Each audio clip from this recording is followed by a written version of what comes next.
तो हेलो दोस्तों, नमस्कार। कैसे हैं आप सब? आई होप कि आप सब अच्छे होंगे। दोस्तों आज इस वीडियो में आपको बताने वाले हैं कि अगर आप भी गल्फ़ या यूरोप कंट्री में हेल्पर में जा रहे हैं तो आपको हेल्पर में नहीं जाना चाहिए, क्यों नहीं जाना चाहिए, तो इसके बारे में पूरी डिटेल से जानकारी दूंगा। तो वीडियो को लास्ट तक देखिएगा और चैनल पर नए हैं तो चैनल को सब्सक्राइब कर लीजिएगा और बेल आइकन को प्रेस कर दीजिएगा ताकि आपको ऐसा ही इंफॉर्मेटिव वीडियो मिलता रहेगा। तो चलिए वीडियो को स्टार्ट करते हैं।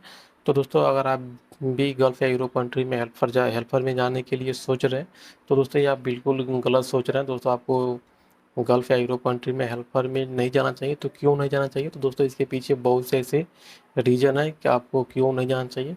तो दोस्तों जैसे कि अगर आप इंडिया में हैं, अगर आप पढ़े लिखे हैं या 8वीं तक पढ़े लिखे हैं या 10th क्लास तक पढ़े लिखे हैं, तो अगर आप सोच रहे हैं कि मैं हेल्पर में जाऊँ, दुबई जाऊँ, सऊदी जाऊँ या जो भी यूरोप कंट्री है तो उसमें जाऊँ, तो दोस्तों ये आपका जो सोच है वो बिल्कुल गलत है। आपको हेल्पर में नहीं जाना चाहिए। क्यों नहीं जाना चाहिए? कि दोस्तों अगर आप हेल्पर में जाएंगे किसी भी कंट्री में तो आप हेल्पर में जाएंगे, वहाँ पे जाएंगे तो आपको सिर्फ हेल्पर का काम करना पड़ेगा।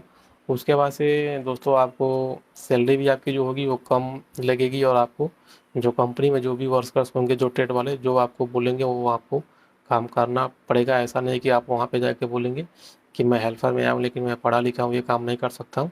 तो ऐसा नहीं चलेगा, आपको हेल्पर का ही काम करना पड़ेगा। तो दोस्तों अगर आप भी पढ़े लिखे हैं तो आप सबसे पहले आप इंडिया में कहीं ना कहीं जाके आप काम सीख ले, कोई भी काम सीख ले। आप इंडिया में कोई भी काम 1 साल या 6 महीना में कोई भी काम सीख सकते हैं।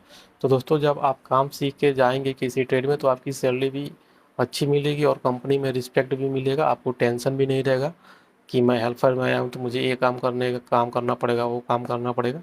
जो आप काम जिस आप ट्रेड में गए होंगे वही काम आपको करना पड़ेगा। लेकिन हेल्पर में जाएंगे तो आपको कोई भी काम करना पड़ सकता है। जैसे ये परमानेंट काम ये नहीं है कि आपको यही काम करना पड़ेगा, कोई और भी काम कर सकता है, काम करना पड़ सकता है।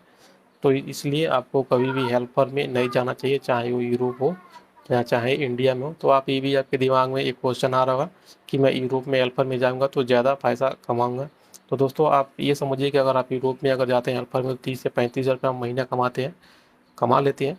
तो ये सोच के जा रहे हो तो ये भी आपका सोच गलत है, क्योंकि जब आप हेल्पर में यूरोप में जा रहे हैं तो आप 30 से 35 हज़ार रुपये जब आपकी सैलरी मिल रही है, लेकिन वही अगर आप ट्रेड में जाएंगे तो आपको कितना सैलरी मिलेगा तो ये भी आपको सोचना चाहिए। उसके बाद से दोस्तों काम सीखने के लिए ज़्यादा समय नहीं लगता है। आप 6 महीना से 1 साल में आप इंडिया में काम सीख सकते हैं, कोई भी काम अच्छा से सीख सकते हैं। उसके बाद से आप जाएंगे तो आपको पूरी लाइफ हेल्परी का काम नहीं करना पड़ेगा। आप ट्रेड में काम करेंगे, आपको रिस्पेक्ट भी मिलेगा।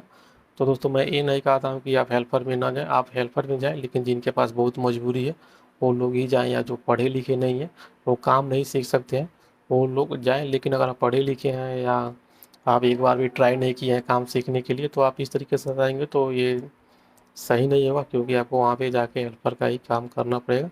तो इसके लिए मैं बोलता हूँ कि आप जब भी जाएँ तो क्यों कोई ना कोई किसी ट्रेड में जाएँ, ट्रेड में जाएंगे तो बेस्ट रहेगा। आपको रिस्पेक्ट भी कंपनी में मिलेगा, आपको हेल्पर का काम भी नहीं करना पड़ेगा। तो दोस्तों बहुत से ऐसे जो दोस्त होते हैं जो बोलते हैं कि मेरा दोस्त चला गया था दुबई, वहाँ पे जाके हेल्पर में काम सीख लिया था, यार तुम भी जाओ, तुम भी जाके वहाँ पे काम सीख लोगे। तो दोस्तों ऐसा होता है, बहुत कम होता है। ऐसा है कि ऐसा नहीं होता है कि जो लोग हेल्पर में जाते हैं वो काम नहीं सीखते हैं, लेकिन बहुत कम सीखते हैं। 100 में से 10% लोग ही काम सीख पाते हैं, क्योंकि जो अच्छी कंपनी होती है उस कंपनी में जाते हैं तो हो सकता है जो उनके साथ वाले जो बंदे होते हैं, जब उनका सीनियर होता है उनको काम सिखा देता है, क्योंकि वो अच्छा आदमी होता है तो उनका काम सिखा देता है, वो सीख लेते हैं। लेकिन बहुत से ऐसे जो दोस्त होते हैं जो हेल्पर में एक बार चले जाते हैं तो हेल्पर ही करते हैं, चाहे उनका 2 साल का कॉन्ट्रैक्ट हो या 1 साल का कॉन्ट्रैक्ट हो। वो कंपनी उनसे हेल्पर का ही काम करवाती है, उनसे और कोई काम नहीं करवाती है। उनको काम सीखने का मौका भी कंपनी नहीं देती है। तो इसके लिए आप जब भी जाएँ हेल्पर में तो सोच समझ के जाएँ। ये नहीं कि दुबई में आप जाएंगे तो कंपनी आपको ट्रेनिंग देके काम सिखवा देगा, ऐसा बिल्कुल नहीं है। आप किसी की बातों में न आए। अगर जब भी आप जाएँ तो आप काम सीख के जाएँ, हेल्पर में जाएंगे तो आपको सिर्फ पछताने के सिवा और कुछ नहीं होगा। तो दोस्तों आज के वीडियो में बस इतना ही। वीडियो अच्छी लगी तो वीडियो को लाइक कीजिए, शेयर कीजिए, और आपके पास भी कोई सवाल तो आप मुझे कमेंट कर सकते हैं। तो दोस्तों अगर आपको भी वैकेंसी देखना है, गल्फ़ का, यूरोप का डेली वैकेंसी देखना है तो मैं अपने डिस्क्रिप्शन बॉक्स में एक लिंक दे दूंगा, उस लिंक को आप ज्वाइन करके उसके बाद से वहाँ पे आप भी वैकेंसी देख सकते हैं हर एक कंपनी का, कि इस कंपनी का वैकेंसी कौन सी ऑफिस में आया है।